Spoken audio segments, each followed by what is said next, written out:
In this MATLAB session, we are going to implement numerical integration 4 different ways. The assumption is that you've worked through the lecture videos, otherwise some of what we do here may not make much sense.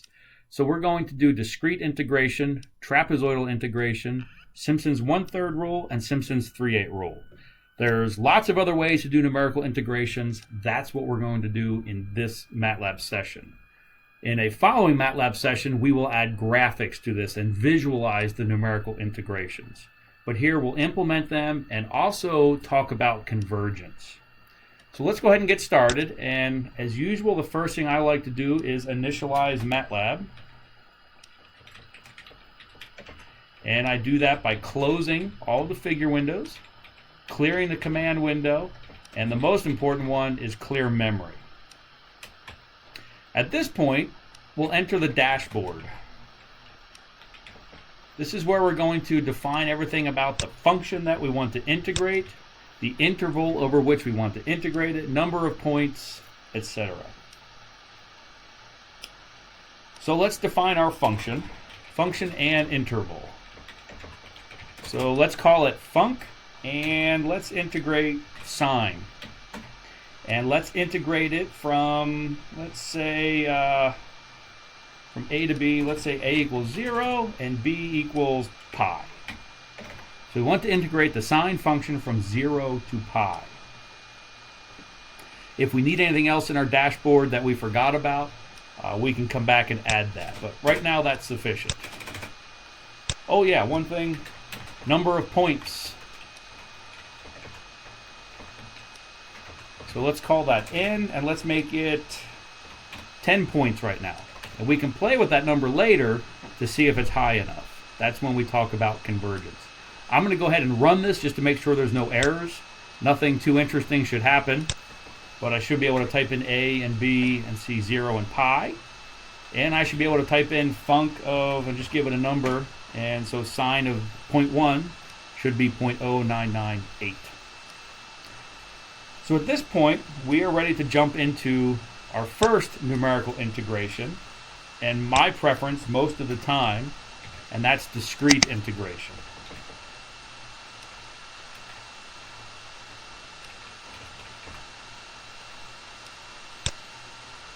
So the first thing we'll need to do is compute the positions of the points.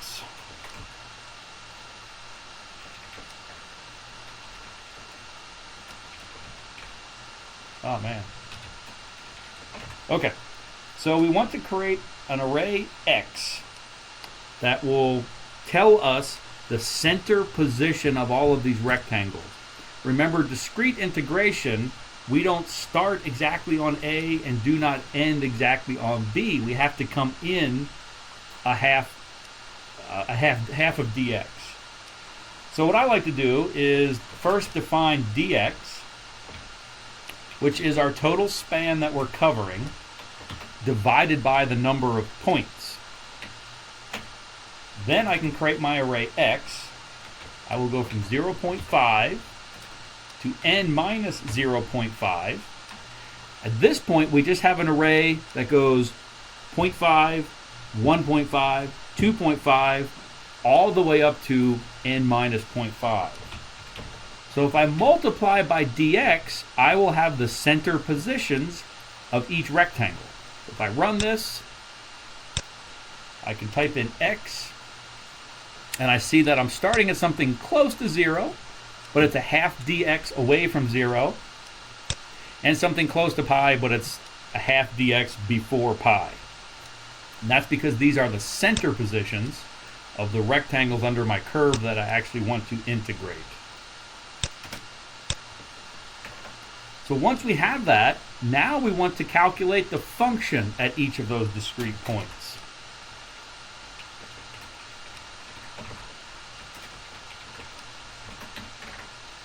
So we'll say y equals func x, and func is the sine function. And just to make sure we're correct, we will say plot x comma y. Go ahead and run this. And we see the first hump of our sine. We haven't done a lot to dress up those graphics. We don't need to do that right now. We're just testing to make sure that our code is working.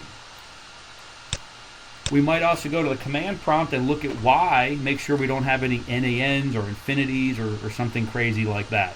And these all look like numbers that would come out of the sine function. Now we perform the integration.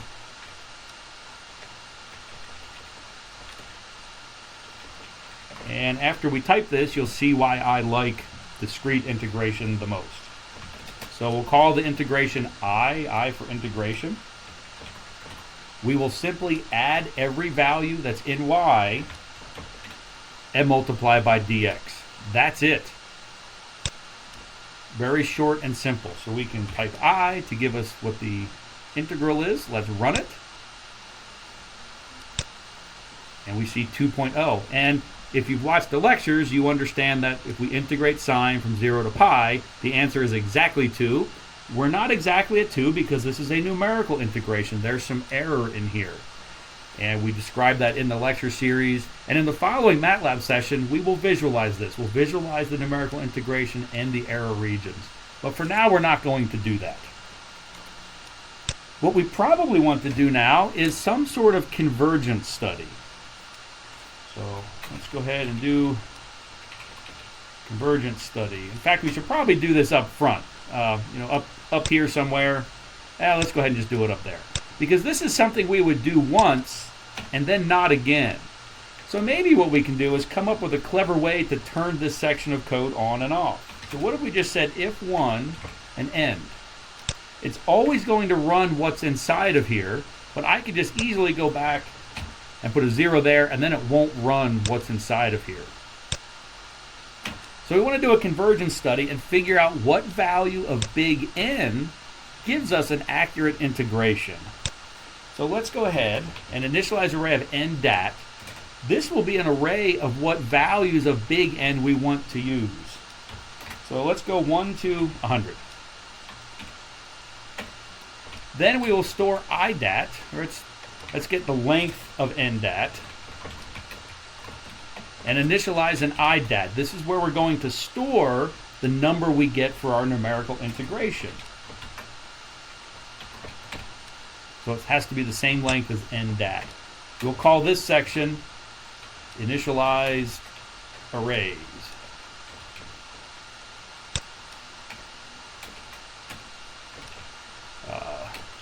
We'll call this section sweep n. This we're going to set up a loop, and for every number inside n dat, we will do our complete numerical integration. And we have to do everything. We have to calculate our points, evaluate the function, perform the integration, go to the next larger value of n, and keep doing that.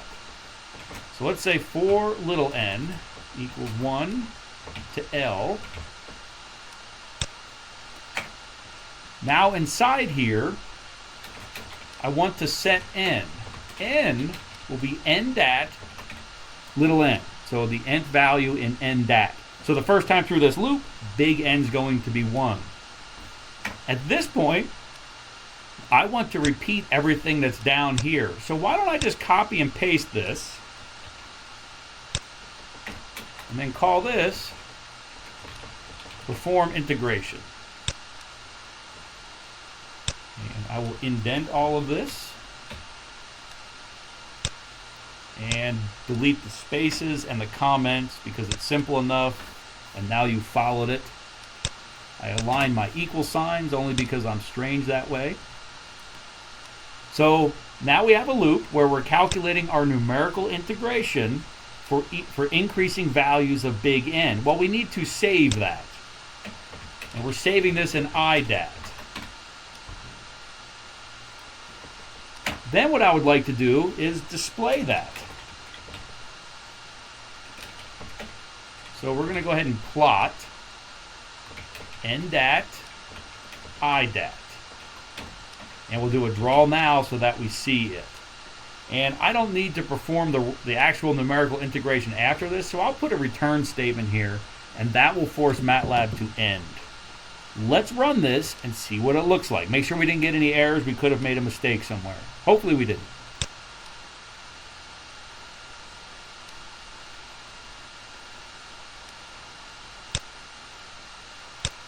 And it doesn't, oh, we left the 0 there. I was confused for a second. So it never did run. Okay, now let's try this again. Notice it pretty quickly flatlines at 2. I might call convergence somewhere around n equals 20. Maybe what we can do is set the axis limit to, we'll limit it between maybe 1.95 and 2.1.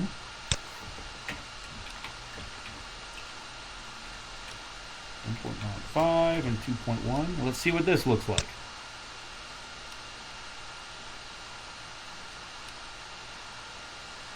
And for now, yeah, we'll call convergence around 20. That means up here, we can simply set that to 20. We now no longer have to do our convergence study. And if we run it, our integration is 2.002. Now, if we wanted more greater convergence, you know what? We could turn this up to 100 segments. Whoops. 100 segments. And our answer should get closer to 2. 2.0001. So if you have an application that requires a certain amount of precision, you could do your convergence study and go way off into that convergence curve until the changes in the answer fall well below your tolerance requirement. And that's how you pick your place on the convergence curve. So if you're designing somebody's pacemaker, for example, you probably want to be way out on that convergence curve. If you're just doing some rough studies, need some approximate numbers, you might even be able to get away with just, let's try 5 points. Look at I. Wow, that's still pretty close to 2. So somewhere around 10 to 20 I would call convergence. I'll call it 20 just for good luck. So that is discrete integration. Now the other integrations, we would do the convergence study the same way. I won't do that for the other integration schemes. We'll just go ahead and implement it and understand you would create a loop like we just did to study where they converge as well. So our next form of integration is trapezoidal.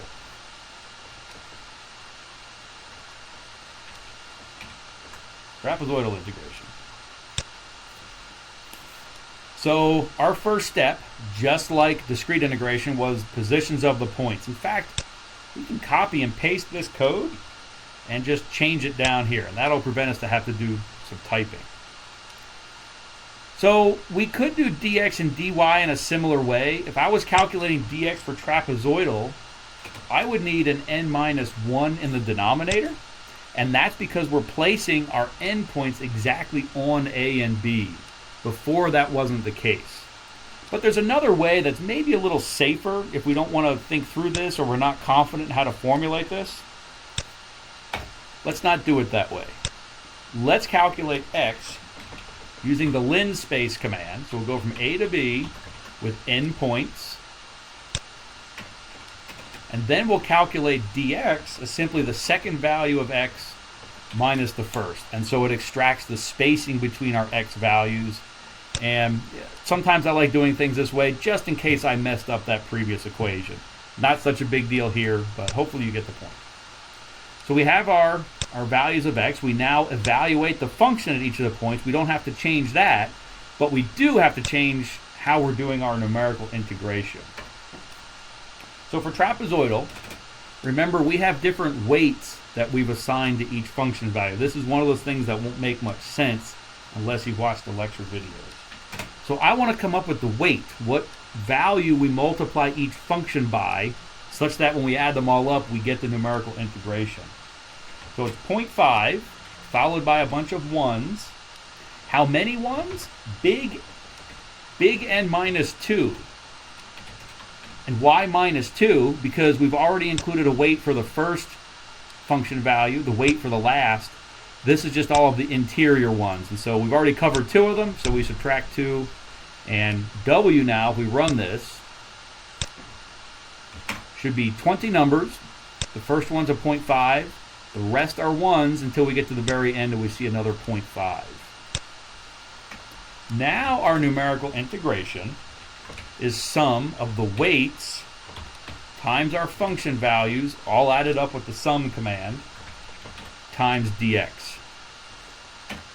And I'll go ahead and just type I so we can see what that integration is. We get a 1.9954.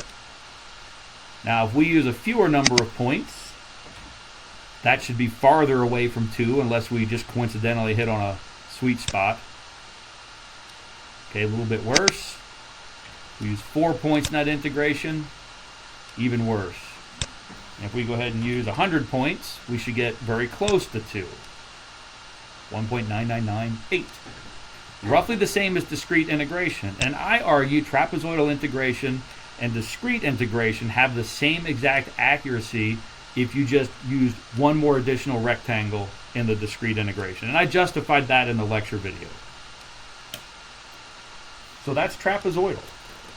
Now let's move on to Simpson's 1/3 rule. I will copy and paste everything here so I don't have to retype it. Delete that I. And we'll call this Simpsons 1/3 rule integration. First step again is to calculate the positions of the points. Just like trapezoidal integration, we're actually stopping and starting exactly on A and B. And so we calculate dx the same way. That code doesn't need to change. We evaluate our function the exact same way, but we're going to perform our numerical integration the same way. Now we have something else that's happening here. We need to think about how many points we're using. And it turns out for Simpson's 1/3 rule, we need to have an odd number because we're going in groups of 3 across our grid, and it won't work out if we have an even number. So let's go ahead and make this 9. So we have an odd number.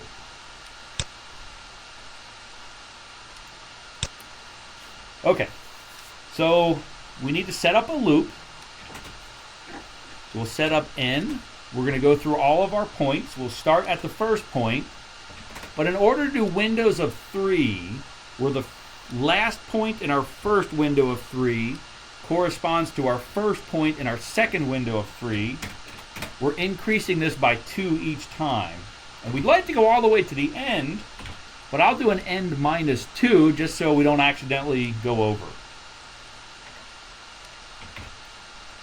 So that's our for loop. So what we'll do is we'll go in these intervals of 3, use the Simpsons 1/3 rule to integrate under that group of 3 and keep adding it to our overall tally for the integration. So I will initialize our integration to 0 to start.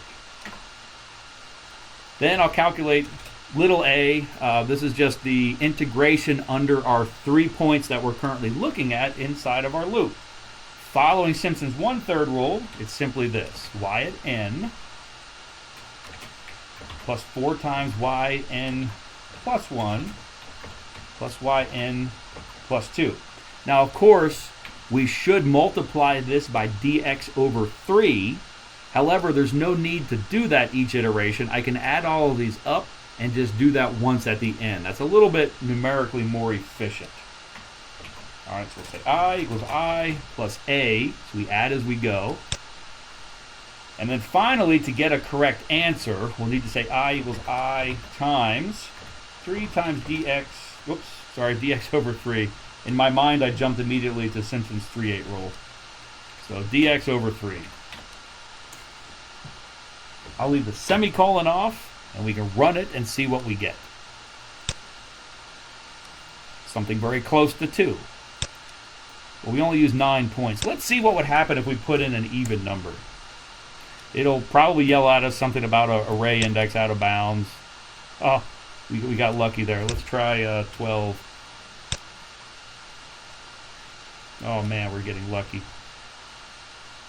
All right, I'm not going to worry about getting that to fail right now.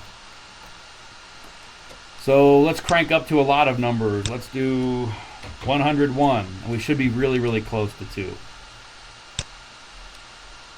Okay. Very close to 2. That is Simpson's 1/3 rule. Now we move on to Simpson's 3/8 rule. I'll go ahead and put a semicolon there so we don't see that anymore. And this is Simpson's 3/8 rule. We calculate our points the same way. We evaluate our function the same way. The way we're performing our integration is also very similar. However, now we're going in groups of 4 points, where the last point in the first group of 4 overlaps with the first point in the second group of 4. So that means I increase by 3 each time. And so I'll go up to n, big N minus 3. The integration under my group of 4 points is now yn plus 3 times in plus 1 plus 3 times yn. Oh, I made a mistake here. Look at that. That should have been a n plus 2 and an n plus 2. All right, then we have one more to do here. Plus y of n plus 3. And then we add to our tally. And to finish, we need to multiply by 3 times dx over 8. 3 times dx over 8. Oops, 8, not 87. Let's go ahead and run this. You see we have 1.98. One fun thing we could do, let's leave the semicolon off each of these. And so we'll see the answers in order, and maybe we can compare their accuracies. So let's use 5 points. So for discrete integration, we got a 2.03. Trapezoidal integration, interestingly, we got a slightly worse number. For Simpson's rule, 2.0046. That's quite a bit better than the discrete integration. And I think something's going wrong with our 3/8 rule. Let's take a closer look at what's going on here. We got a yn plus 3yn plus 1 plus 3yn plus 2 plus yn plus 3. Adding to our tally, 3 times dx over 8. Let's see what's going wrong here. Okay, so a small mistake was we have to consider the number of points for the 3/8 rule, because we're doing this in groups of 4 points. And it turns out that we need, for the 3/8 rule, our n needs to be 3 times some number plus 1. That ensures a perfect fit to when we group things off by 4. So if we put in a 3 here, for example, that's 9, we would need 10 points. So we can always just calculate our number this way and not even use that first one. If we run it, what we see is that we still get a pretty bad value for that integration. But as we crank up this number, let's now think about 10. We're getting closer to 2. The others seem to be actually converging faster. The 1/3 rule is doing really well. Now let's use 300 some points. This would be 301 points. And this last one is converging much slower than the others. Let's try 1,501 points. And so all of the integration schemes are converging to 2 if we're using enough points. So that's it. That is numerical integration. I hope this helps.